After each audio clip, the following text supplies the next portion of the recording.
우리가 여러 차례 공부했던 내용 중에 창세기 3장 15절에 여자의 후손이 나옵니다.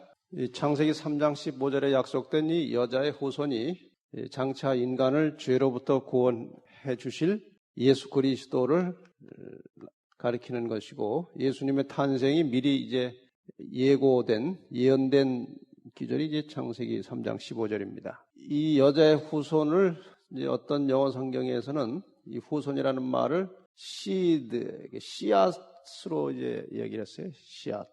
그럼 이 후손을 출생시킬 혈통을 하나님께서 만드셔야 되는데, 이 혈통의 출발점을 누구로 잡으셨는가 하면은 아브라함으로 시작하셨습니다. 이 아브라함에 의해서 인간을 죄로부터 구원하실 예수 그리스도의 혈통이 시작된 것입니다. 그러면은 이 아브라함에게는 분명히 자식이 있어야 하죠. 그래야 이제 이 혈통이 만들어지기 때문에.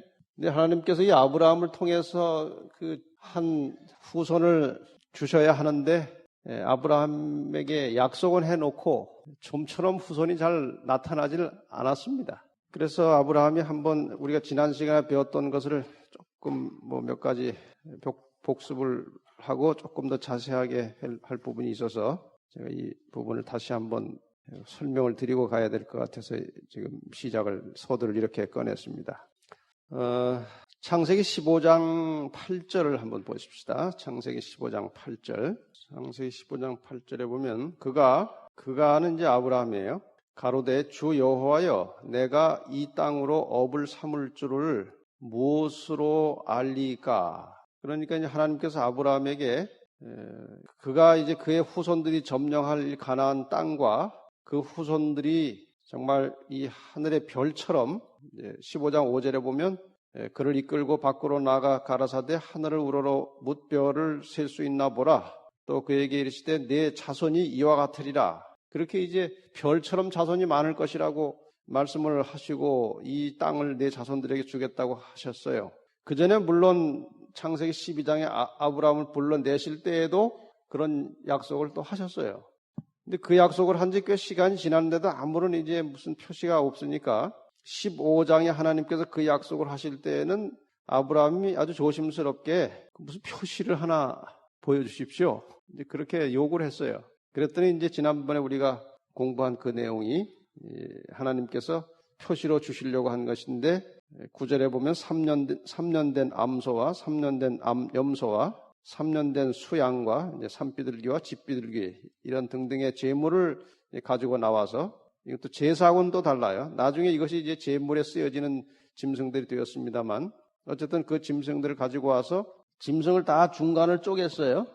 쪼개가지고 이렇게 양쪽으로 벌려놨어요. 짐승들을 쪼개가지고 양쪽으로 벌려놓고, 그 다음에 비둘기는 쪼개지 않았어요. 새들은 쪼개지 않도록 되어 있어요. 그래서 아마도 이제 이 성경 주석가들에 의하면은 한 비둘기는 이쪽에 놓고 한 비둘기는 이쪽에 놓고, 어쨌든 이 양편으로 다 갈라놨습니다. 이 짐승들을.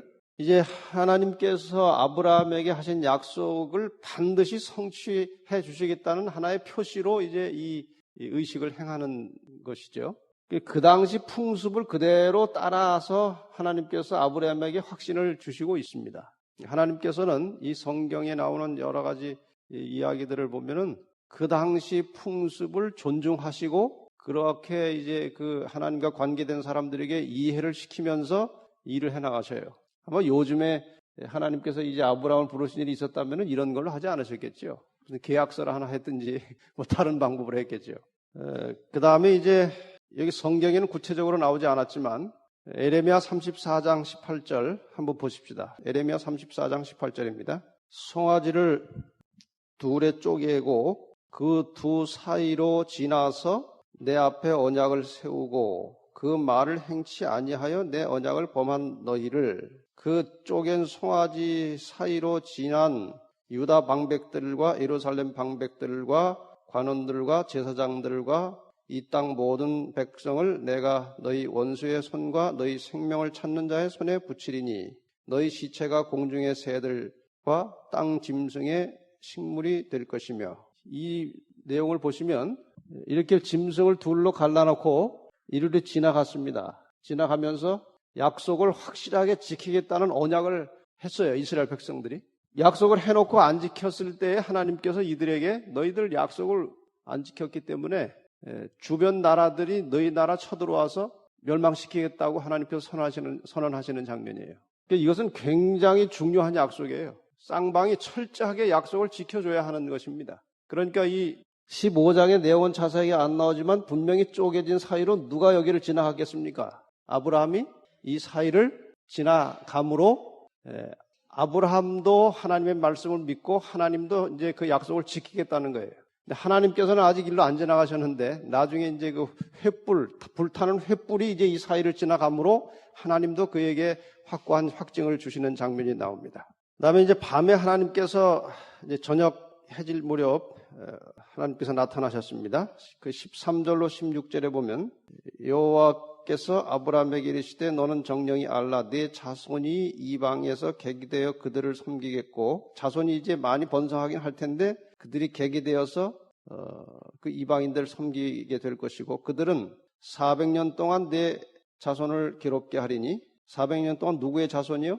아브라함의 자손을 괴롭게 하리니 그 섬기는 나라를 내가 징치할지며 그 후에 내 자손이 큰 재산을 이끌고 나오리라. 그러니까 이스라엘, 이 아브라함의 자손들이 이방 사람들의 손에 붙여서 400년 동안 고생할 것이 예언되어 있습니다. 그러나 어쨌든 큰 민족을 이루고 그들로부터 많은 재산을 가지고 나오리라고 하나님께서 약속을 하시고 그 다음에 이제 17절 보면 해가 져서 어두울 때에 연기 나는 풀무가 보이며 타는 횃불이 쪼갠 고기 사이로 지나더라. 그렇죠? 타는 횃불이 어디를 지났습니까? 쪼갠 고기 사이로 지나더라. 다른 성경 주석에 보면 지나면서 이 고기들을 다 불살라 버렸다고 나옵니다. 그러니까 제가 아까 그 말씀드린 내용을 조금 다시 한번 생각해 보십시다. 이 통상적으로 약속을 한 사람이 이 사이를 지나는 겁니다. 그렇죠? 근데 제가 아까 아브라함이 이 사이를 지났을 것이라고 말씀을 드렸는데 지금 이 말씀을 드리는 순간에 그렇지 않을 수도 있다는 생각이 들었습니다. 왜냐하면 아까 그 에레미야 34장에 나오는 그것은 이스라엘이 하나님의 말씀에 순종하겠다고 약속했기 때문에 그들이 지나간 것이고 이건 지금 누가 한 약속입니까? 하나님이 한 약속이기 때문에 하나님이 지나가셔야 돼요. 제가 먼저 왜 그 말씀 드리는가 하면은 다른 성경 그 주석이나 이런 성경 해석하는데 보면 아브라함이 이 사이를 지나갔다고 돼 있어요. 여기 여러분 교재 117페이지에 5번 보시면 부조와 선지자라고 하는 책 137페이지에 이 일을 한 후 쪼개고 그 두 사이를 만들어 놓은 다음에 아브라함이 이 일을 한 후 그는 영구적 순종을 하나님께 엄숙히 맹세하면서 그 재물 사이를 경건하게 지나갔다 이렇게 되어 있어요. 그러니까 아마 이 협정은 하나님께서는 아브라함의 자손을 번성하게 해서 큰 축복을 주실 것이라는 하나님의 약속이 있고 아마도 아브라함은 제가 앞으로 하나님 말씀을 철저하게 믿고 순종하겠습니다. 그런 약속이 있는 것 같아요. 그렇죠? 그래서 쌍방의 약속이 있어서 지금 성경에는 안 나오지만 이 주석에 있는 대로 아브라함도 여기를 지나갔고 하나님이 이제 횃불은 그건 하나님의 영광을 상징하는 불빛이라고 생각이 됩니다. 횃불이 이 사이를 지나가면서 다 태움으로 양쪽에 이제 그 조약이 비준되었다 이 말이죠. 이해가 가십니까? 여기 상당히 이제 좀 어려운 문제이기 때문에 여러분에게 좀 확실하게 이해를 드리기 위해서 설명을 좀 추가했습니다. 그 다음에 이제 또 하나의 문제는 그 400년이라고 하는 것입니다. 내 후손들이 그 이방의 손에 붙여져서 얼마를 섬기겠다고 했어요? 400년을 섬기겠다고 했고, 그 다음에 출애굽기 12장에 보면, 출애굽기 12장 한번 보실까요? 출애굽기 12장 40절. 이스라엘 자손이 애굽에 거주한 지 얼마라? 430년이라 430년이 마치는 그날에 이렇게 되어 있어요. 먼저는 400년으로 되어 있고 여기는 430년으로 되어 있어요. 근데 실제로 이스라엘 백성들이 애굽에 거주한 기간은 400년이 전혀 안 돼요. 근데 어떻게 해서 이제 이 계산이 나오는지 지금 이걸 좀 설명을 드리려고 하는 거예요. 갈라디아 3장을 한번 보십시다. 갈라디아 3장, 갈라디아서 3장 16절. 이 약속들은 아브라함과 그 자손에게 말씀하신 것인데 여럿을 가리켜 그 자손들이라 하지 아니하고 오직 하나를 가리켜 네 자손이라 하셨으니 곧 그리스도라. 내가 이것을 말하노니 하나님이 미리 정하신 언약을 얼마 동안 430년 후에 생긴 율법이 없이 하지 못하여 그 약속을 헛되게 하지 못하리라. 여기 이제 430년이 나와요. 400년과 430년에 대하여 실제로 이것이 어떤 의미를 갖는 것인지 좀 설명을 드려야 될 것 같습니다. 조금 복잡한 계산이니까 정신을 좀 차리고 잘 들어보세요. 자, 아브라함이 이제 부르심을 받았을 때에, 처음 부르심을 받았을 때에, 하란이죠. 하란에서 이제 부르심을 받았을 때에 나이가 몇 세였다고 배우셨습니까? 예? 75세의 부르심을 받았습니다. 물론 이때 아이는 없었고요. 그 부르심을 받은 이후로 미리 이제 약속을 했죠. 하나님께서 아브라함에게 네가 복의 근원이 될 것이다. 그러니까 예수가 내 혈통을 통해서 나올 것이다 하고 이제 약속을 했어요. 근데 이후로 이제 시내산에서 율법을 받을 때까지가 얼마라고 되어 있는가 하면 430년이 지났다 이렇게 되어 있어요. 시내산에서 율법을 받은 것은 애굽에서 이제 나오기 전입니까? 나온 후입니까? 예, 애굽에서 나온 후에 얼마 있다가 시내산에서 율법을 받았습니다. 그러니까 430년이라고 하는 기간은 실제로 애굽에 들어가서 종살이한 기간이 아니고 아브라함이 하나님께로부터 약속을 받은 이후로 나와서 시내산에 와서 하나님의 율법을 받을 때까지 기간이 430년이에요. 이게 430년입니다. 그 다음에 또 하나의 이사의 큰 사건은 기다려도 아들이 나오지 않으니까 아브라함이 이제 인간적으로 그 사라가 시키는 대로 했어요. 사라가 뭐라고 했는가 하면은 여보, 하나님이 우리에게 큰 자손을 약속하셨는데 나한테 이렇게 뭐 아이가 안 나오니 내 여종을 당신께 줄 테니 그 여종을 통해서 자식을 하나 낳아서 그 씨로 퍼뜨려 보자. 그 제안을 했어요. 근데 그 여종이 어디서 데리고 온 종인가 하면 그 전에 아브라함이 애굽에 내려가서 산 적이 있죠. 그 애굽에 있을 때 거기서 얻은 종을 같이 데리고 산 거예요. 근데 그 당시의 법으로 여겨지는 그 당시의 법전으로 통용되던 함무라비법, 누지법 이런 것들이 있어요. 상당히 오래된 법전들인데 그런 법전에 보면은 그 당시 풍습상 본부인이 아이를 낳지 못하면 몸종을 통해서 자식을 볼 수 있도록 합법적인 방법이 있었어요. 그때는 자손을 두는 게 굉장히 중요하니까. 그래서 아브라함이 86세에 이스마엘을 낳았습니다. 그러니까 약속받은 지 10년이 지나도 소식이 없으니까 그럼 10년 지나면 몇 세입니까? 아브라함이 85세죠? 85세 때에 하가를 들여보냈어요. 그러니까 몇 살에 낳은 거예요? 86세에 이스마엘을 낳았어요. 86세에 이스마엘을 낳았습니다. 그 다음에 이제 이스마엘을 하나님께서 자식 그 씨로 인정하지? 그 복의 근원이 되는 여자의 후손을 출생시킬 그 근원으로 인정하지 않으셨어요. 내 부인을 통해서 이제 나올 것이라고 했기 때문에. 그런데 그 아들을 이제 몇 년에서 낳았습니까? 99세에 나타나셔가지고 내년 이맘때에 네가 내 부인에게서 아이가 낳겠다. 그러니까 이제 100세, 100세고 아마 사라는 그때 90세인가 이제 그렇게 됐어요. 이 100세에 누구를 낳았습니까? 이삭을 낳았어요. 그러니까 이스마엘이 이삭보다 몇 살이 더 많습니까? 14살이 더 많죠? 이스마엘이 이삭보다 14살이 더 많아요. 이제 오늘 이거 끝난 다음 배울 때 또 다시 나오기 때문에 제가 긴 설명을 드리지 않습니다. 그런데 그 역사를 보면은 이 아브라함으로부터 시작해가지고 여기가 이제 이삭이 누구를 낳았어요? 야곱을 낳고 야곱이 12아들을 낳았죠? 그 12아들 중에 11째 아들 요셉이 어디로 들어갔습니까? 애굽으로 들어가게 되었고 나중에 다 식구들이 몽땅 다 어디로 들어갑니까? 애굽으로 들어갔어요. 그러니까 야곱의 모든 식구들이 애굽으로 들어갔을 때가 아브라함이 부르심을 받은 때로부터 215년이에요. 이것이 215년입니다. 그 다음에 야곱이 애굽으로 들어간 때로부터 시내산에서 율법을 받을 때까지가 215년이에요. 그러니까 실제로 이스라엘 백성들이 애굽에서 종살이하고 고역을 치른 것은 200년도 안 돼요. 왜냐하면 처음에 들어가서는 잘 먹고 잘 살았거든요. 요셉이 있었기 때문에. 그래서 200년이 채 안 되는데 도대체 언제부터 계산을 해가지고 400년이라고 했느냐 이겁니다. 이방인들로부터 내 자손이 이방인들의 손에 붙여서 고생하는 기간이 얼마라고 그랬습니까?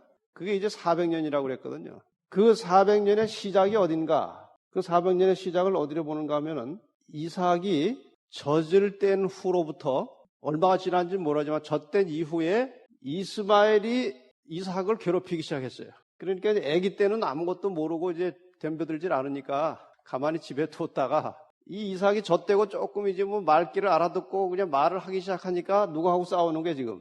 이스마엘하고 싸우는 거예요. 이스마엘은 내가 비록 몸종에서 나오긴 했지만 나도 누구시다 이거예요. 아버지시다 이거예요. 그 다음에 이삭은 내가 나이는 14살이나 적지만 나는 본부인의 아들이다. 이게 그래서 이제 싸움이 되고 그러나 이제 이삭이 나이가 적고 어리니까 훨씬 구박을 많이 받았겠죠. 덤벼들긴 했겠지만. 그래서 이제 그러니까 요거를 대략 이제 몇 살로 젖대고 이제 맑게 알아듣고 한 때를 언제로 보는가 하면 5살쯤 봅니다. 5살. 5세. 그러니까 아브라함이 이제 105세 되었을 때부터 이방인의 핍박을 그 자손이 이방인의 핍박을 받은 것으로 계산합니다. 그래야 400년이 나와요. 그래서 갈라디아 4장 29절에 그 근거랄까 참고할 만한 성경절이 있으니까 한번 갈라디아 4장 29절을 찾아보십시다. 한번 어느 분이 읽어보시겠습니까? 갈라디아 4장 29절. 네. 이게 이제 무엇을 가리키고 있는가 하면 이 아브라함의 집안의 이야기예요. 육체를 따라 난 자는 누굽니까? 이스마엘이고 성령을 따라 난 자는 누굽니까? 이삭입니다. 그러니까 육체를 따라 난 자가 성령을 따라 난 자를 핍박했다고 되어 있죠. 그 다음에 이제 이후로 이삭도 핍박을 받았지만 야곱도 고난과 시련이 말도 못하게 많았던 사람이고 또 요셉의 시련도 컸고 어쨌든 이 아브라함의 후손들이 받은 고난과 희생이 역사적으로 굉장히 컸어요. 그래서 그 400년간의 희생과 고난을 이제 이 이삭이 이스마엘에게 핍박당하는 때로부터 시작해서 여기까지 가면 이것이 이제 400년이 나옵니다. 계산해 볼까요? 75세에서 얼마 지난 거예요? 75세에서 105세까지는 30년이죠. 네, 이게 지금 좁아가서 여기까지 가서 그러는데 이게 이제 30년 지났고 전체가 430년에서 30년 빼면은 나머지 기간은 얼마예요? 이게 400년이에요. 그래서 400년이 계산되는 겁니다. 이게 상당히 복잡한 계산이에요. 교회 오래 다녀도 이거 계산하고 사는 사람 없어요. 그럼 이해는 가셨습니까? 네, 이렇게 해서 430년과 400년에 대한 이제 이해를 우리가 할 수 있어요. 자, 좀 전에 설명드렸듯이 이제 창세기 16장에 넘어가면 마음이 조급해진 사라가 그 남편에게 몸종을 이제 주어서 아들을 낳도록 그렇게 독촉을 합니다. 사실 아브라함은 썩 내키지 않았을지 몰라요. 그러나 여자가 한번 졸라대기 시작하면은 남자가 못 견딥니다. 그래서 이제 아내 말을 듣고 그 종을 취해서 아들을 낳았습니다. 그런데 그것이 하나님 뜻이 아니었기 때문에 갈라디아 4장 29절에 이스마엘을 무엇을 따라 난 아들이라고 그랬습니까? 육체를 따라 난 아들이다. 하나님의 약속을 하나님의 방법대로 기다리지 않고 인간적인 방법으로 이루기를 이제 시도한 것입니다. 그런데 집안에 복잡한 문제가 생겼습니다. 이제 종이 아이를 갖고 나니까 서서히 또 마음이 교만해져 가지고 누구를 관시해요? 본부인을 관시해요. 이 교재는 아마 쓴 사람이 그렇게 표현을 했는지 모르지만 배를 더 많이 내밀고 다니는 거예요. 뭐 한 2, 3개월밖에 안 되는데 한 4개월, 5개월 된 것처럼 이렇게. 그러니까 이게 그 다음에 서서히 그 주인 마누라의 말을 잘 안 들어요.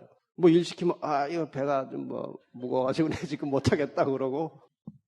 그러니까 사라가 또 이제 화가 난 거예요. 처음에 종을 줄 때 하고 그 종이 아이를 가질 때하고 마음이 또 달라졌어요. 화가 나가지고 구박하기 시작했어요. 구박이 심해서 이 종이 일시적으로 도망 나갔죠. 이제 도망 나가서 누구를 만났습니까? 자, 이제 16장 6절 아브라함이 사라에게 이르되 그대의 여종은 그대의 수중에 있으니 그대 눈에 좋은 대로 그에게 행하라 하며 사라가 하갈을 쫓아내진 않았어요. 어떻게 했습니까? 학대했어요. 그랬더니 하갈이 학대를 못 참겠다고 도망 나갔습니다. 나가서 광야의 샘 곁 곧 술길 샘물에서 여호와의 사자가 그 사라를 만나가지고 여종하가라, 내가 어디서 왔으며 어디로 가느냐. 그래서 나는 나의 여주인 사례를 피하여 도망하나이다. 뭐 이야기를 다 하면 좀 다 아시는 이야기가 좀 길어지니까 어쨌든 거기서 확고한 약속을 하나 주었습니다. 내가 내 자손으로 크게 번성하여 그 수가 많아 셀 수 없게 하리라. 이 당시에 이 축복은 굉장한 축복입니다. 이 당시에 내 자손이 많아지겠다고 하는 것은 그 당시 받을 수 있는 가장 큰 축복이라고 생각하던 시대예요. 내가 잉태하였은즉 아들을 낳을 것이다. 딸이 아니고 아들이다. 그때 뭐 초음파 검사도 할 수 없었는데 하늘에서 온 사자기 때문에 다 알았어요. 아들이다. 이름을 무엇이라 하라? 이스마엘이라 하라. 그 뜻은 하나님이 들으셨다. 하나님이 내 억울한 심정을 다 들어주셨다. 내 고통을 다 하나님께서 이해하신다. 하갈이 그냥 너무 벅차가지고 13절 하갈이 자기에게 이르신 여호와의 이름을 감찰하시는 하나님이라, 자기를 살펴주시는 하나님이라고 이제 이름을 지었고 하나님에 대해서 그런 표현을 썼고 14절에 이러므로 그 샘을 아까 그 술이라고 하는 것은 지역 이름이에요. 그 당시 그쪽에 그 술이라고 하는 지역에 길 곁 있는 샘물이, 길 도중에 있는 샘물이 있는데 그 샘 이름을 뭐라고 졌습니까? 보엘라헤로이라고 샘물을 지었다. 예? 보엘라헤로이라고 하는 말이 무슨 뜻이라고요? 예. 나를 감찰하시는 생존자의 운물, 예. 나를 감찰하시는 살아계신 분의 운물이다. 그렇게 이제 이름을 그렇게 지었어요. 이 운물에 대하여 이스마엘의 후손인 아랍인들은 대단히 큰 의미를 부여하고 있어요. 지금 아랍인들이 주로 믿는 종교가 무엇입니까? 이슬람교죠. 이슬람교도 하나님을 찾습니다. 기독교에서 말하는 하나님과 개념은 조금 다를지 몰라도 그들도 하나님을 찾고 그 하나님은 구약에서 온 하나님으로 자기가 믿는 거예요. 그 하나님이 자기의 조상인 누구에게도 나타났다는 것입니까? 자기의 조상인 이스마엘의 어머니 하갈에게 나타났다는 거예요. 그래서 이 운물에 대하여 아랍인들은 대단한 자부심을 가지고 의미를 부여하고 있다는 겁니다. 자기들의 조상에게 하나님이 나타나서 약속하셨고 자기들도 약속된 후손이다 이거예요. 그러니까 지금 그 아랍인들이 이스마엘의 후손이잖아요. 이스라엘 사람들은 이삭의 후손이고, 그러니까 아랍인들과 유대인들 간의 싸움은 아브라함의 집안에서부터 시작된 싸움이고, 이 싸움은 세상 역사가 끝날 때까지 끝날 싸움이 아니에요. 그럼 이 아브라함의 아내 사라의 순간적인 실수예요. 하나님의 말씀하신 하나님의 뜻을 하나님의 방법대로 이루려고 하지 않고 자기의 인간적인 방법으로 하나님의 뜻을 이루고자 했던 사라의 순간적인 실수가 오늘날 아랍인들과 유대인들 사이의 대립이 그렇게 해서 시작되었어요. 그러니까 우리가 하나님을 믿고 신앙을 하는 동안에 때로 하나님의 말씀에 자기의 의견을 섞어서 믿으려고 하면 안 돼요. 물론 그것이 잘못이고 어떤 죄된 요소를 가지고 있을 경우에 용서는 받을 수 있을지 몰라도 그 흔적은 오래 남게 돼 있어요. 그래서 우리가 죄는 용서받을 수는 있지만 흔적이 남는다는 사실을 잊어버리면 안 됩니다. 그래서 어떻게 살아도 죄는 가까이 하면 안 됩니다. 그렇죠? 지금 다윗 하면은 그렇게 좋은 이미지 속에 언제나 남아있는 것이 간음한 죄의 흔적이 꼭 붙어 다녀요. 우리아의 아내를 취한 죄인이었지만 그게 없었으면 얼마나 더 좋았을까요? 그래서 항상 우리는 하나님의 말씀에 인간의 생각을 섞어서 신앙하려고 하는 그 시도를 하면 안 됩니다. 말씀대로 순수하게 따라가는 신앙이 올바른 신앙입니다. 자, 그래서 이제 천사가, 하늘에서 온 사자가 이제 다시 들어가라고 그랬죠. 집으로 들어가라. 들어가라고 해서 집에 다시 돌아가서 이제 아들을 낳아서 그 아들이 누구였습니까? 이스마엘이었습니다. 그 다음에 이제 17장으로 넘어가면 드디어 이제 이스마엘 낳았을 때 나이가 86세라고 정확하게 나오죠. 16장 16절에 정확하게 86세였습니다. 그 다음에 이제 아브라함이 나이가 얼마가 됐습니까? 86세에서 99세가 되었어요. 13년이 지났을 때 하나님께서 또 아브라함에게 한번 또 나타나셨습니다. 나는 전능한 하나님이라. 너는 내 앞에서 행하여 완전하라. 내가 내 언약을 나와 너 사이에 세워 너로 심히 번성케 하리라. 참 갑갑하겠죠, 아브라함도. 지금 아이는 계속 안 나오고 엉뚱하게 또 아들 하나 낳긴 낳는데 이 아들 때문에 집안에 불화는 심각하고 근데 또 오셔가지고 또 그냥 심히 번성케 하리라. 아브라함이 엎드린데 하나님이 또 그에게 일러 가라사대 내가 너와 내 언약을 세우니 너는 열국의 아비가 될지라. 이제후로는 내 이름을 아브라함이라 하지 말고 아브라함이라 하리니 이는 내가 너로 열국의 아비가 되게 함이니라. 지금 아이는 하나도 없는데 이름은 또 바꿔주시는 거예요. 열국 수많은 사람들의 아비다 내가. 6절 내가 너로 심히 번성케 하리니 나라들이 내게로 쫓아 일어나며 열왕이 내게로 쫓아 나리니 내가 내 언약을 너와 내 대대 후손 사이에 세워서 영원한 언약을 삼고 너와 내 후손의 하나님이 되리니 내가 너와 내 후손에게 너희 우고하는 땅 이 땅 곧 가나안 일경으로 주어 영원한 기업이 되게 하고 나는 그들의 하나님이 되리라. 그다음에 아직 자식도 낳지 않았는데 자식을 낳을 경우에 하나님께서 한 규례를 주셨는데 10절 너희 중 남자는 다 할례를 받으라. 이것이 나와 너희와 너희 후손 사이에 지킬 내 언약이니라. 너희는 양피를 베어라. 이것이 나와 너희 사이의 언약의 표징이니라. 대대로 남자는 집에서 난 자나 혹 너희 자손이 아니요 이방 사람에게서 돈으로 산 자를 물어하고 난 지 얼마 만에 8일 만에 할례를 받을 것이니라. 다시 한번 하나님께서 아브라함에게 이제 후손을 약속을 하셨고 그 다음에 또 하나의 하나님과 그 백성 사이의 표징으로 하나의 흔적을 주셨는데 그것이 할례입니다. 피 언약이라고도 할 수 있습니다. 할례를 받을 때 피를 흘려야 되기 때문에 그 당시에 피 언약이라고도 할 수 있는 할례를 받음으로 이 할례 받은 백성들이 이제 곧 하나님의 자손이라고 하는 그 당시로서는 표시였습니다. 근데 얼마 만에 받으라고 그랬어요? 이게 왜 8일인가에 대하여 많은 사람들이 이유를 알지 못했습니다. 근데 1960년대에 들어와서 이 8일의 의미를 사람들이 깨닫게 되었어요. 사람이 몸에서 피가 나면 그것을 이제 계속 피를 흘리면 안 되니까 이제 그 몸 자체에서 피를 응고시키는 작용을 해주죠. 그 피를 응고시키는 요소가 이제 비타민 K라고 그래요.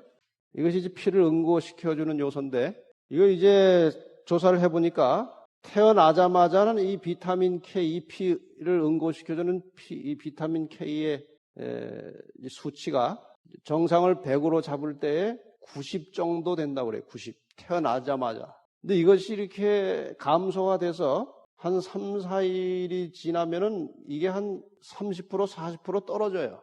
이 비타민 K 응고시키는 이 응혈소율이. 그 다음에 이것이 이제 다시 증가되기 시작해가지고 이게 가장 활발하게 피가 응고되는 날짜가 이제 계산해보니까 이게 120까지 올라가는 때가 있대요. 120까지 올라가는 때가 바로 언젠가 하면 8일째라는 것입니다. 8일. 그래서 오랫동안 거의 4,000년 이상 밝혀지지 않았던 이 8일의 신비가 1960년대 들어와서 밝혀졌는데 가장 빨리 신속하게 피가 응고되는 기간이 생후 8일째라는 겁니다. 하나님께서 인체를 창조하셨기 때문에 인체의 비밀을 하나님이 다 아십니다. 성경은 대단히 과학적이고 합리적이에요. 그래서 이 8일 만에 왜 할례를 주게 되었는지도 과학적으로 입증이 된 것입니다. 자, 그 다음에 15절. 그 다음에 누구 이름까지 바꾸었습니까 이제? 아직 자식도 없는데 사라 이름까지. 원래는 이제 사레였는데 그러니까 아브람 사레 그렇게 돼 있었어요. 이름이 아브람 사레. 근데 어떻게 바뀝니까? 아브라함 사라 이렇게 바뀌었어요. 이름이 사라라 하라. 읽기가 어렵네요. 사라라고 하는 말은 이제 여주인이라고 하는 뜻이죠. 여자 주인. 또 여왕이라고 하는 뜻도 있어요. 여왕. 사레는 그냥 공주 정도인데 사라는 여왕이에요. 이름이 그렇게 바뀌었어요. 내가 그에게 복을 주어 그로 내게 아들을 낳아주게 하며 내가 그에게 복을 주어 그로 열국의 어미가 되게 하리니 민족의 열왕이 그에게서 나리라. 아브라함이 엎드려 웃으며 심중에 이르되 100세 된 사람이 어찌 자식을 낳을까? 사라는 90세니 어찌 생산하리요? 하고 아브라함이 이에 하나님께 고하되 이스마엘이나 하나님 앞에 살기를 원하나이다. 그 아마 웃는 모습은 하나님이 안 보셨을 거예요. 그러나 하나님이 아실까요? 모를까요? 고개 푹 숙이고 웃으면서 아이고 하나님 내 나이가 지금 이제 100세가 다 됐는데 무슨 아이입니까? 사라는 지금 90세입니다. 경수도 다 끊어졌고 아이 낳을 가능성이 없어져 버렸어요. 그러니까 이스마엘이나 하나님 앞에서 제 후손으로 컸으면 좋겠습니다. 19절 하나님이 가라사대 아니라 내 아내 사라가 정녕 네게 아들을 낳으리니 너는 그 이름을 그 아들의 이름까지 미리 지어주지요. 무엇이라? 이삭이라 하라. 그러니까 분명히 하나님이 아브라함이 웃은 걸 아셨어요. 아들 이름을 뭐라고 지었어요? 웃음. 요즘 말로 하면 웃기는 아들이 나온 겁니다. 이해될 수 없는 아들이 나왔어요. 그래서 아마 웃음이라고 지은 것 같습니다. 자, 그 다음에 이제 조금 늦었지만 아브라함이 그 집안 남자들을 다 데려다가 할례를 주었고 24절에 아브라함이 그 양피를 뺀 때는 99세였고 그러니까 아브라함도 할례를 받았죠. 99세에 그 아들 이스마엘이 그 양피를 뺀 때는 13세더라. 그 다음 해에 누가 낳습니까? 이삭이 낳죠. 그래서 그 아브라함 집안의 모든 남자들이 다 이제 할례를 받게 되고 하나님과의 이제 정식 계약 관계가 다시 한번 성립이 되었습니다. 18장에 이제 한번 아브라함이 그 집 근처에 상수리 나무 밑에서 이렇게 쉬고 있는데 사람이 셋이 지나가요. 2절에 보면 눈을 들어본 즉 사람 몇이요? 셋이 맞은편에 섰는지라. 이 당시 사람이 귀할 때가 아니겠습니까?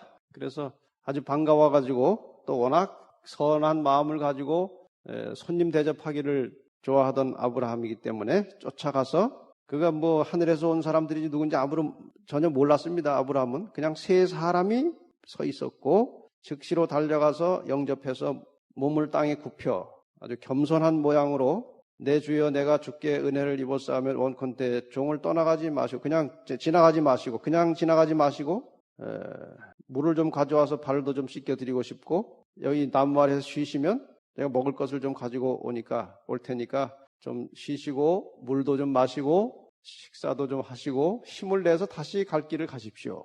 이렇게 이제 제안을 했습니다. 그랬더니 이제 그렇게 하지요. 여기 성경은 뭐 내 말대로 그리 하라 했지만 이건 이제 번역자가 하나님이 사람에게 하는 말투로 쓴 것이지 아마 그냥 그렇게 하자고 얘기했겠죠. 그 다음에 이제 아브라함이 들어가서 빨리 이제 좀 잔치를 하라고 그 음식을 좀 준비하라고 이제 사라에게 이야기를 했고 이제 음식이 되니까 이제 그들이 먹었다고 돼 있어요. 이 부분이 이제 이 먹은 것이 어떤 상태인지 우리가 확실하게 이해는 못하지만 어쨌든 먹었어요. 그들이 이제 9절입니다. 그들이 아브라함에게 이르되 내 아내 사라가 어디 있느냐? 안에 있습니다. 그가 가라사대 기한이 이를 때에 내가 정녕 내게로 돌아오리니 내 아내 사라에게 아들이 있으리라 하시니 사라가 그 뒤 장막문에서 들었더라. 옛날에 나 이렇게 천막 치고 사니까 뭐 이리저리 다 소리가 들리겠죠. 아브라함과 사라가 나이 많아 늙었고 사라의 경수는 끊어졌는지라. 그래서 사라는 엎드려서 웃는 건 아니고 그냥 속으로 웃고 내가 노쇠하였고 내 주인도 늙었으니 내게 어찌 낙이 있으리요. 여호와께서 아브라함에게 이르시되 사라가 왜 웃으며 이르기를 그렇게 늙어서 아들을 낳을 수가 없다고 하느냐. 그 사라가 깜짝 놀랐겠죠. 겉으로 전혀 웃지 않았어요. 근데 속으로만 웃고 이제 말만 이렇게 늙었는데 어떻게 자식을 가질 수 있겠습니까? 그런데 그 온 손님이 여호와라고 나왔어요. 근데 이 성경 주석을 연구를 이렇게 넓게 쭉 해보면 여기 여호와라고 표현된 분 예수님이시고 다른 두 사람은 천사였습니다. 예수님과 두 천사였어요. 사라가 왜 웃으며 왜 그렇게 말하느냐. 14절 참 중요한 말이에요. 여호와께 능치 못할 일이 있겠느냐. 뭐 인간적으로 아이를 낳지 못할 형편에서도 하나님은 아이를 낳게 하실 수 있다. 능치 못할 일이 있겠느냐. 기한이 이를 때 내가 네게 돌아오리니 사라에게 아들이 있으리라. 그 말이 끝나자마자 사라가 이제 겁이 털컥 났어요. 자기 속을 그렇게 아시는 분 앞에서. 그런데 그걸 또 거짓말을 했어요. 승인치 아니하여 가로되 내가 웃지 아니하나이다. 지금 겉으로 안 웃었다고 지금 속으로도 안 웃은 것처럼 얘기를 하는데 속으로는 웃은 것을 지금 이 손님이 알고 있어요. 근데 여기에 참 주님의 유머가 여기 있어요. 아니라 내가 웃었느니라. 안 웃었다고 그랬더니 아니야. 너 웃은 거 내가 알아. 그러나 야단치지는 않으셨어요.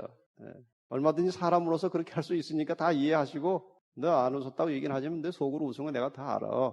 그러나 그 웃음과 또 불신 때문에 하나님께서 약속을 취소하진 않으시고 틀림없이 아들을 낳을 테니까 좀 기다려봐라. 그 다음에 이제 여기에서 이제 아들을 낳겠다는 약속을 다시 이제 재확인시킨 다음에 하나님께서 아브라함에게 하늘에서 그 세 분이 거기 내려온 목적을 이야기합니다. 17절 여호와께서 가라사대 나의 하려는 것을 아브라함에게 숨기겠느냐. 하나님께서는 그분이 하시고자 하시는 모든 일들을 반드시 선지자를 통해서 미리 말씀하시고 성취하십니다. 구약성경 아모스 3장 7절에 보면 하나님께서 그렇게 하신 약속의 말씀이 있어요. 그렇다면 아브라함도 선지자입니다. 아브라함도 선지자예요. 아모스 3장 7절을 보고 넘어가는 게 속이 좀 시원하겠습니다. 아모스 3장 7절 구약 1277페이지입니다. 읽겠습니다. 시작. 주 여호와께서는 자기의 비밀을 그 종 선지자들에게 보이지 아니하시고는 결코 행하심이 없으시리라. 이 인간 세상에 하나님께서 계획하시고 진행하시는 모든 일에 대하여는 반드시 하나님께서 선지자에게 미리 말씀하시고 성취하십니다. 그래서 우리는 성경에 기록된 말씀을 상세하게 살펴보면 앞으로 어떤 일이 일어날 것인지를 다 알 수 있게 돼 있어요.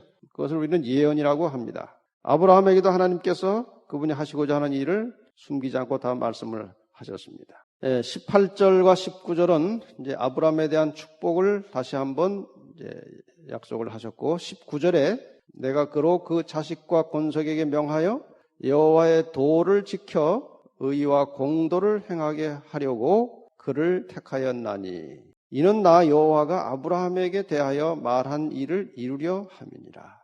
하나님께서 그 백성을 부르시는 목적, 또 바꾸어서 우리가 하나님의 백성이 되었다면 그분이 하신 말씀, 그분이 가르쳐 주신 모든 교훈과 도리를 그대로 순종하기를 하나님은 원하십니다. 그렇습니까?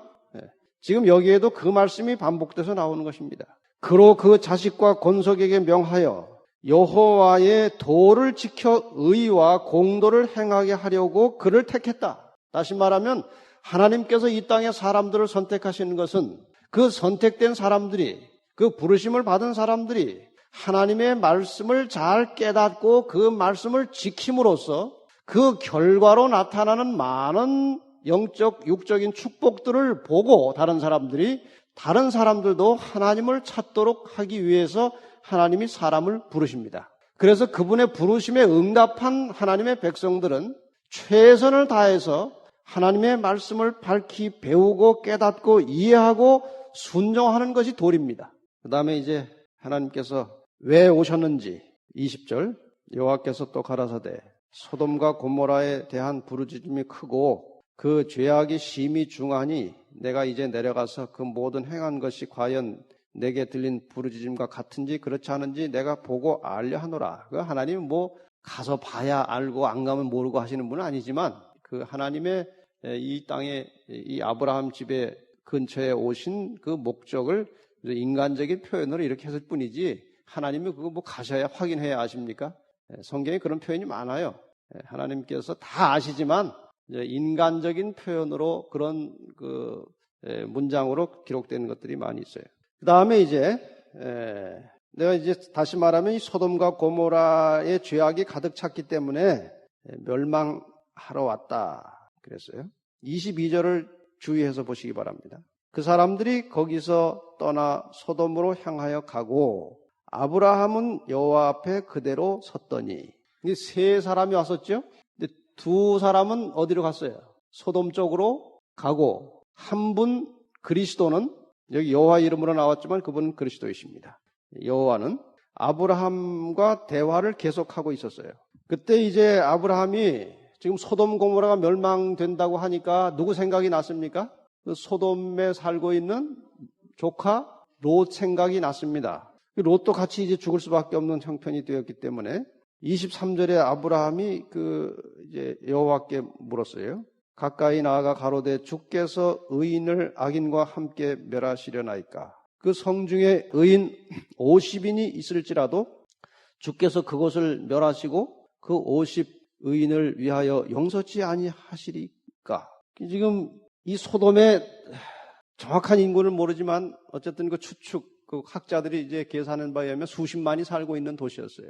그 도시 안에 적어도 이제 아브라함 무슨 생각을 가지고 있었는가 하면은 롯 조카의 집 식구들 정도는 다 의인이라고 그렇게 생각을 하고 있었어요. 그 안에 그 조금 이제 넉넉히 잡아서 의인 50명이 성 안에 있다면 이 다 죽이겠습니까? 의인도 죽는데요.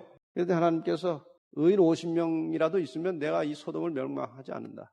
다시 말하면 50명도 없다는 말이죠. 지금 아브라함이 상당히 미안한 마음으로 그러면 10% 디스카운트 해가지고 45명쯤 되면 어떻습니까? 45명. 그랬더니 45명도 뭐 괜찮다. 45명도 없다는 말이에요. 조금 더 낮춰서 40명은 어떻습니까? 40명만 있어도 내가 멸망하지 않는다. 이게 말할 때마다 아브라함은 굉장히 미안하겠죠, 지금? 이제 하늘에서 오신 분이라는 사실이 확인된 거 아닙니까, 지금? 노하지 마십시오. 30이면 어떻습니까? 30. 30명 돼도 내가 거의 멸하지 않겠다. 20명 어떻습니까? 20명. 20명만 돼도 내가 그 성 그냥 둔다. 이제 아브라함은 최소한도 롯의 식구 한 10명 정도, 그 아들, 딸, 사위, 며느리 뭐 다 합쳐서 10명은 어떻습니까? 10명도 괜찮다. 더 이상 내려갈 수가 없었어요. 자, 이것을 보면 지금 이 지구가 그래도 이렇게 유지가 되는 것은 많지는 않지만 이 지구 안에 하나님의 신실한 백성들이 있기 때문에 연장되고 있는 겁니다. 예, 이제 하나님 보시기에 어쩌면 우리 때문에 연장이 될 수도 있고 혹시 그렇지 않다면 다른 의인 덕분에 우리가 살고 있는 거예요. 바라기는 우리 때문에 연장되는 것이면 좋겠죠. 예. 어쨌든 정말 의인은 많지 않다는 겁니다. 정말 진실하게 하나님 말씀에 잘 순종하고 그 도를 따라 사는 일에 최선을 다하고 이렇게 사는 사람은 많지 않다는 거예요. 이 사실 결과적으로 아브라함 덕분에 롯의 식구 몇이 구출은 받았지만 결과를 보면 한결같이 부족한 사람들이에요. 그래서 이제 떠난 두 사람이 어디로 갔습니까? 소돔으로 갔고 소돔 성문에 앉아있던 롯이 낯선 사람 둘이 이제 자기 집 가까이 오니까 롯도 삼촌에게 배웠는지 손님 대접하기를 잘했습니다. 자기 집으로 인도에 들어가서 좀 쉬고 가시라고 손님을 안내해 들어왔어요.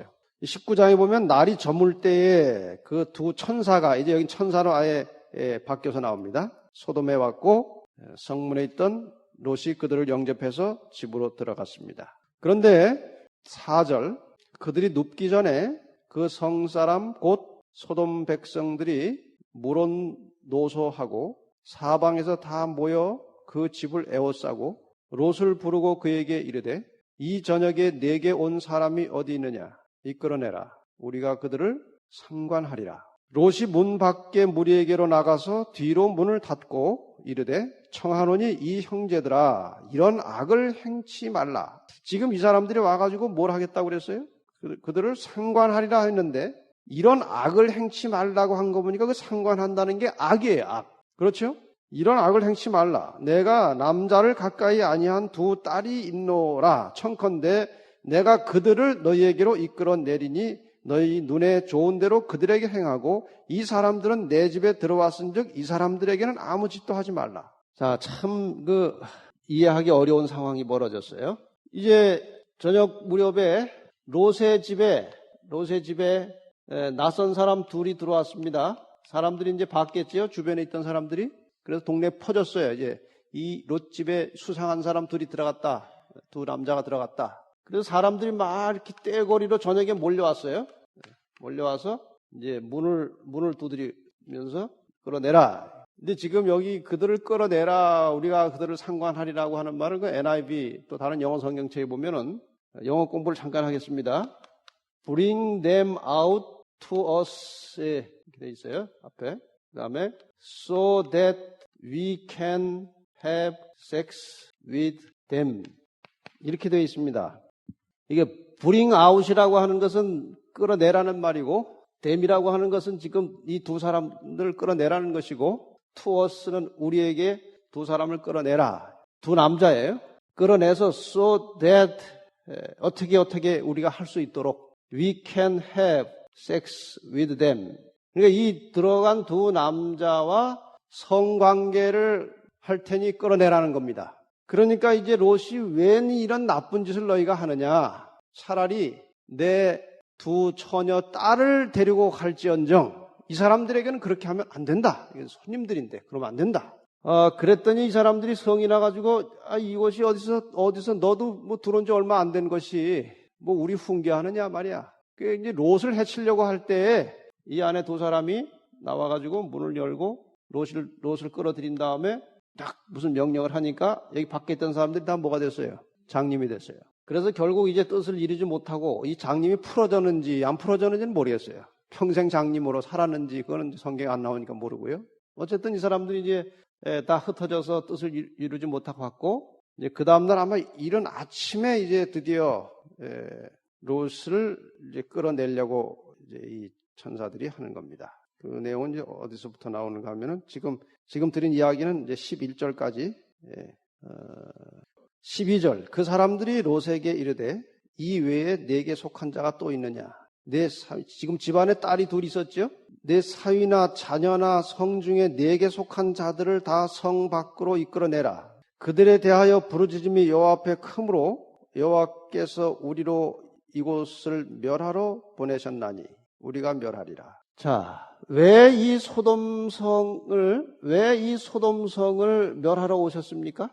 이 소돔성이 멸망할 수밖에 없었던 단적인 이유를 이 이야기를 통해서 가르쳐주고 있어요. 이 성사람들이 이 동성연애하는 것이 완전히 습관화되어 있었어요. 그래서 웬 새로운 남자들이 들어오니까 쫓아와서 그 새 남자를 끌어내라 하고 이제 동성연애가 이 성 속에 가득 차 있었다는 겁니다. 그래서 그 소돔이라고 하는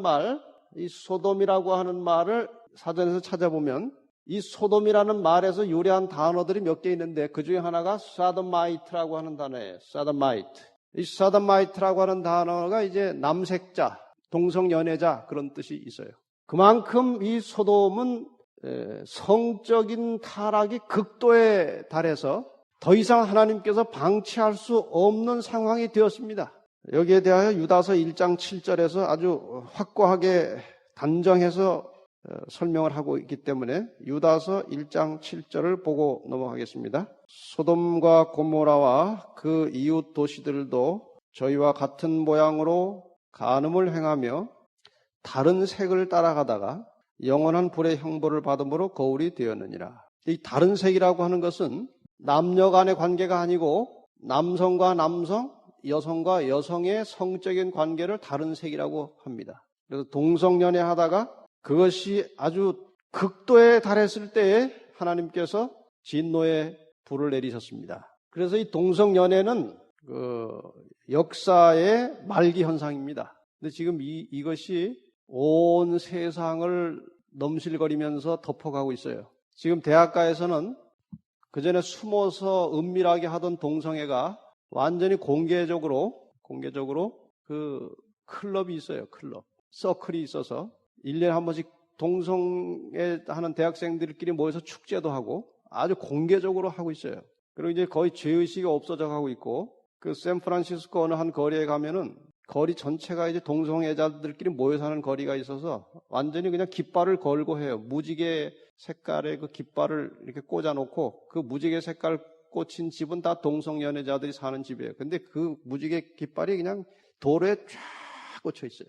사진을 좀 찍어온 게 있긴 한데, 지금 그런 세상이에요. 그래서 참 여러 가지 징조로 하나님께서 세상을 심판하실 때가 가까이 왔습니다. 하나님께서 3번에 걸쳐서 아주 완전히 전멸시키는 심판을 샘플로 3번 하셨는데, 첫째는 이제 노아 홍수입니다. 노아 홍수 심판. 그 다음에 소돔 고모라의 심판이에요. 이거는 부분적이지만 노아 홍수는 전 세계적이었고 소돔은 부분적이었습니다. 그러나 이 소돔 성 안에 있는 사람들을 전멸시킨 심판이죠. 그 다음에 가나안 땅에 있는 사람들이에요. 하나님께서는 전멸하시려고 했는데 이제 이스라엘 백성들이 이 일을 말끔하게 정리를 못해서 그렇지 하나님의 원래 계획은 가나안을 전멸시키는 것입니다. 이 세 경우에 모두 다 성경의 기록과 그 배경을 보면 죄악의 잔이 너무 가득 차서 회심하고 돌이킬 가능성이 없을 때에 하나님께서 손을 대셨습니다. 우선 이 홍수도 120년간의 유예 기간을 주고 계속해서 하나님께서 노아를 통해서 호소했지만 한 명도 되돌아오지 않았습니다. 그 정도로 인간의 마음이 강팍해져 있었어요. 그래서 지구를 한번 심판하셨고 소돔 고모라도 이 롯의 식구들을 포함해서 롯의 식구들도 뭐 완전히 거기에 죄에 물들고 가담한 사람들은 아니지만 믿음에 굳건하게 선 사람들은 아니었습니다. 결과를 보면 그렇습니다. 그래서 소돔도 완전히 죄인들로 가득 차서 돌이킬 가능성이 없을 때 불의 직결 심판인데 이것은 특별히 성적 부도덕과 문란에 대한 하나님의 진노입니다. 이것이 오늘날 거의 비슷한 현상이 세계적으로 일어나고 있습니다. 가나안도 계속 하나님께서 이런저런 모양으로 아마 경고를 보내셨을 테지만 점점 사람들의 마음이 완악해져 가지고 이스라엘 백성들을 데리러 모세를 하나님께서 애굽으로 보내셨을 때, 모세가 지금 미디안 광야에서 살다가 하나님의 부르심을 받고 어디로 들어갔습니까? 그 백성들을 구출하러 애굽으로 들어갔을 때, 그때가 언젠가 하면은 가나안이 이제 죄악이 관영하게 되었을 때에 나왔어요. 그러니까 이스라엘 백성들이 아직도 애굽에서 고통받고 있었던 시기는 가나안의 죄악이 아직 관영치 않았기 때문에 거기 살고 있었고, 가나안의 죄가 가득 차서 가나안을 전멸시켜도 아무런 법적인 하자가 없을 때, 그때 이스라엘 백성들이 나와서 이제 가나안을 향해 들어가면서 가나안의 그 죄를 완전히 일소시키고 가나안으로 들어가도록 하나님이 계획하신 겁니다. 이제 물로 전 세계를 심판하지는 않지만 다시 한번 전 세계를 무엇으로 심판하실 때가 오고 있습니까? 불로 심판하실 때가 오고 있는데 이 죄악의 잔이 차 있는 겁니다. 그래서 이런 때 우리는 하나님이 주시는 말씀을 기초로 해서 정결하게 말씀 안에 살아가는 믿음이 절실하게 필요합니다. 여기 예수님께서 경고하시기를 누가복음 17장 보십시다. 누가복음 17장 보겠습니다. 26절, 누가복음 17장 26절부터 보겠습니다. 노아의 때에 된 것과 같이 인자의 때에도 그러하리라. 노아가 방주에 들어가던 날까지 사람들이 먹고 마시고 장가들고 시집가더니 홍수가 나서 저희를 다 멸하였으며, 이 마태복음에는 저희를 다 멸하기까지 깨닫지 않았다고 그랬어요. 여기 그냥 멸하였음에도 있고, 28절 또 누구 때와 같으리니? 롯의 때와 같으리니 사람들이 먹고 마시고 사고 팔고 심고 집을 짓더니 롯이 소돔에서 나가던 날에 하늘로서 불과 유황이 비오듯 하여 저희를 멸하였느니라. 조금 더 읽어볼까요? 인자의 나타나는 날에도 이러하리라. 예수님 재림 전에도 이 시대적인 분위기가 어느 때 같을 것이라는 겁니까? 노아의 때 혹은 롯의 때와 같을 것이다. 그날에 만일 사람이 지붕 위에 있고 그 세간이 집안에 있으면 그것을 가지러 내려오지 말 것이요 밭에 있는 자도 이와 같이 뒤로 돌이키지 말 것이니라. 롯의 철을 생각하라. 무릇 자기 목숨을 보존하고자 하는 자는 잃을 것이요 잃는 자는 살리리라. 자, 이 말씀을 가지고 좀 결론을 짓고 오늘 끝내겠습니다. 이 세상의 마지막 상태가 무엇과 같겠다고 그랬어요? 노아의 때와 같겠다. 죄에 대하여 어떻게 언급하고 있는가 하면은 먹고 마시고 시집가고 장가가고, 이게 뭐 그렇게 잘못된 겁니까? 이것은 정상적으로 먹고 마시고 시집가고 장가가는 말이 아니에요. 그렇다면 저기 놀 필요가 없어요. 이건 비정상적인, 식욕을 억제하지 못하고 아무 것이나 쾌락을 위해서, 즐거움을 위해서 먹는 겁니다. 뭐 곰발바닥, 뭐 원숭이 꼬리, 뭐 두더지, 뭐 바퀴벌레 해가면서 인간에게 하나님께서 주신 그 식물이 있어요. 식물. 사람이 먹어야 할 식물이 있어요. 근데 그거는 별로 좋아하지 않고 아무거나 그냥 닥치는 대로 이것저것 그냥 입맛대로. 정상적인 시집장가가 아니죠. 이건 부도덕한 성적 타락을 말하는 것입니다. 롯의 때는 조금 더 구체적으로 먹고 마시고 사고 팔고 심고 집을 짓더니, 지금 이 사고 파는 것, 이게 굉장합니다. 굉장히 사고 팔고. 이 세상이요 전부 다 장사예요. 장사. 이 사업하는 분들은 전부 다 사고 파는. 원래 인간은 그저 자기가 농사 지어서 거기서 농토해서 먹고 식물 먹고 그렇게 사는 게 원래 하나님이 주신 그 라이프 스타일인데, 그래가지고 그냥 나쁜 거 만들어서 그냥 팔고 그것도 좀 싸게 사서 비싸게 또 팔고 사람의 몸에 좋든지 안 좋든지 그냥 막 갖다가 팔고 수입해서 뭐 그냥 생선에다 납덩어리도 집어넣고 말이에요. 참 사람이 왜 이런지 모르겠어요. 어쩌다가 사람이 이렇게 되는지. 지금 때가 다 되었습니다. 특별히 여기 롯의 처를 생각하라. 뭘 버리질 못해.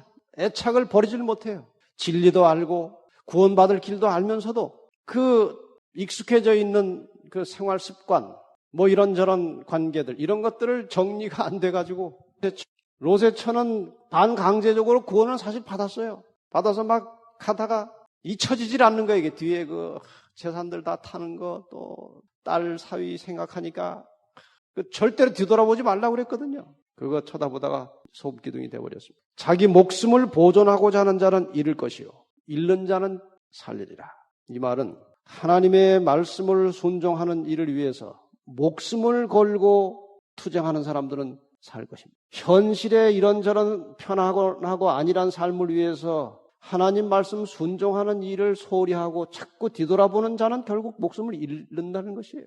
이제 우리는 정신을 차릴 때가 무르익었습니다. 이게 얼마나 중요한 교훈인지 몰라요. 지금 이제 이 마지막에 그 롯의 그 결말을 좀 우리가 살펴보고 끝내야 되겠는데요. 이 천사가 이 집에 있는 식구들 말고 또 없냐 했더니 누가 살고 있었어요? 딸 사위가 있었어요. 빨리 그들을 끌어내라고 그랬어요. 그래서 가서 이야기했어요. 사위들에게 지금 이 소돔 성이 이제 곧 불타서 멸망할 터인데 너희들 빨리 우리랑 나가자. 그랬더니 사위들이 뭐라고 이렇게 되겠습니까? 저들이 농담으로 여겼더라. 농담으로 여겼더라. 예수님 재림하십니다. 우리 주님 믿고 재림을 준비합시다. 농담하시네. 예수는 무슨 예수? 그런 모양이에요. 요즘 사람들이요. 예수님에 대해서, 신앙에 대해서, 미래에 대해서 관심이 없어요. 잘 먹고 잘 살고 즐기자는 거예요. 이런 영적인 사실을 갖다 대도 농담으로 여깁니다. 어쨌든 이 롯의 사위가 그 장인 어른의 간곡한 부탁을 농담으로 여기고 안 나왔어요. 자기 부인도 잘 안 나가려고 해요.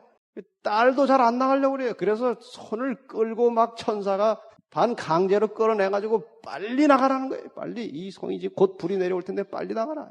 결과적으로 보면은 이 소돔에 있던 롯의 가족도 상당히 물이 들어 있었다는 거예요.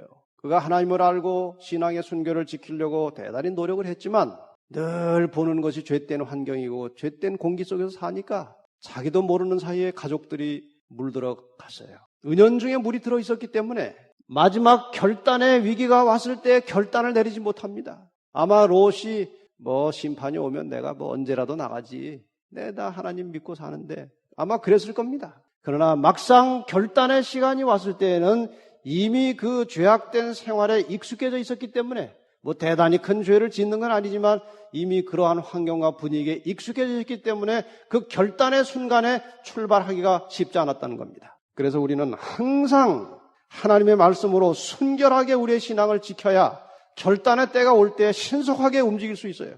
세상의 모든 얽매기 쉬운 것들을 다 끊어놓고 살아야 됩니다. 그래 언제라도 우리가 몸을 자유롭게 움직이도록 인간관계, 또 돈 문제 이런 모든 것들을 늘 깨끗하게 정리하고 언제라도 결단할 수 있도록 준비하고 사시기를 바랍니다.